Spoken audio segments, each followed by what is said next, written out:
നിങ്ങൾ ഇങ്ങനെ ഒരു ന്യൂസ് കണ്ടിനാ? ഒന്ന് കണ്ടോക്കേട്ടെ. മുൻപാണ് പാലക്കാട് ചിറ്റൂരിൽ ശരവണൻ ലിനി ദമ്പതികളുടെ കുട്ടിയെ ബാത്റൂമിൽ അപകടത്തിൽപ്പെട്ട നിലയിൽ കണ്ടെത്തി. അതായത് 14 ദിവസം മാത്രം പ്രായമുള്ള ഒരു കുഞ്ഞിനെ ബക്കറ്റിൽ വെള്ളത്തിൽ വീണ നിലയിൽ കണ്ടെത്തുകയായിരുന്നു. പക്ഷേ ഈ പരിസരത്തുള്ള 4 കുട്ടികളുടെ ഒരു സംയോജിതമായ ഇടപെടലാണ് ആ കുട്ടിയുടെ ജീവൻ രക്ഷിക്കാനുള്ള കാരണമായത്. ആ 4 കുട്ടികളാണ് ഇപ്പോൾ നമുക്കൊപ്പം ചേരുന്നത്. ഇതിൽ ആരാണ് അവരാരും വിളിച്ചു പറഞ്ഞത്? സാർ തന്നെയായിരുന്നു. മകനെ കാണാനില്ല എന്ന് പറഞ്ഞിട്ടുണ്ട്. ഞങ്ങൾ 3 ആളായിരുന്നു, അവിടെ വേറെ ആരും ഉണ്ടായിരുന്നില്ല. അപ്പോൾ ഞങ്ങൾ മകനെ കാണാനില്ല. അപ്പോൾ പെട്ടെന്ന് ഞങ്ങൾ ഓടിച്ചും ചേച്ചി നമ്മുടെ ബാക്കിൽ പോയിട്ടുണ്ട്. അപ്പോഴായിരുന്നു കുട്ടിനെ കണ്ടത് അവിടെ കുളിമുറിയിൽ കിടക്കുന്നത് വെള്ളത്തിനുള്ളിൽ. അപ്പോൾ ഇവളായിരുന്നു നേരത്തിട്ടുണ്ടായിരുന്നു.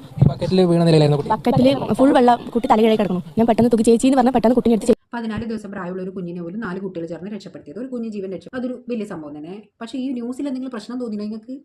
എനിക്ക് തോന്നി കേട്ടോ, ഈ 14 ദിവസം പ്രായമായ കുട്ടി ഇങ്ങനെ ബക്കറ്റിൽ വീഴാ. ഇനി ഞങ്ങൾക്ക് കേട്ടേണ്ട കുഴപ്പമൊന്നുമില്ലല്ലോ, ഒന്നുകൂടെ കേട്ടോ. അതായത് 14 ദിവസം മാത്രം പ്രായമുള്ള ഒരു കുഞ്ഞിനെ ബക്കറ്റിൽ വെള്ളത്തിൽ വീണ നിലയിൽ കണ്ടെത്തുകയായിരുന്നു കേട്ടോ. വല്ലോ മനസ്സിലായോ? ഈ 14 ദിവസം പ്രായമായ കുട്ടി എങ്ങനെ ഒറ്റക്ക് പോയിട്ട് ബക്കറ്റിൽ വീഴാ? എനിക്കൊന്നും ആലോചിച്ചിട്ട് മനസ്സിലാകുന്നില്ല കേട്ടോ. ഇനി അമ്മേൻ്റെ കൈമെന്നല്ലാണ്ട് കുട്ടി എന്തായാലും താഴെ വീഴാൻ സാധ്യതയില്ല. ഇനി താഴെ വീഴാ, അമ്മ കുട്ടീനെ കാണാനില്ല എന്ന് പറഞ്ഞിട്ട് പിന്നെ അന്വേഷിച്ചിറക്കേണ്ട ആവശ്യമുണ്ടോ? ഒന്നും മനസ്സിലായി.